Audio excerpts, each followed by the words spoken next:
ഹൈന്ദവ പാരമ്പര്യത്തിൽ ഒരു മാന്ത്രിക കണ്ണാടിയുണ്ട്.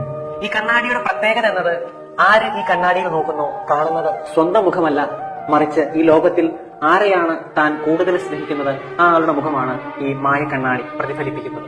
ഈ മായക്കണ്ണാടി ആദ്യം ലഭിക്കുന്നത് ഹിഡുംബിക്കാണ്. ഹിഡുംബി ഇതിൽ നോക്കിയപ്പോൾ ആദ്യം കാണുന്നത് ഭീമനെയാണ്.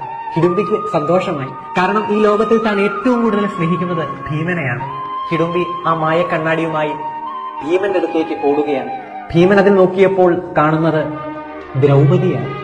ദ്രൗപദി ആ മായക്കണ്ണാടിയിൽ നോക്കുമ്പോൾ കാണുന്നത് പിണ്ടാളി വീരനായ അർജുനനെ.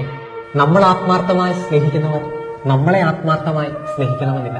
ലോകത്തിൽ പലതും നമുക്ക് വിലയ്ക്ക് വാങ്ങാം, പക്ഷെ ഒരിക്കലും സ്നേഹം വിലയ്ക്ക് വാങ്ങാനോ പിടിച്ചു പറിക്കാനോ ആവില്ല. ദൈവത്തിന്റെ വചനം പറയുന്നു, മലകൾ അകന്നേക്കാം, കുന്നുകൾ മാറ്റപ്പെട്ടേക്കാം, എന്റെ അചഞ്ചലമായ സ്നേഹം നിന്നെ പിരിയുകയില്ല.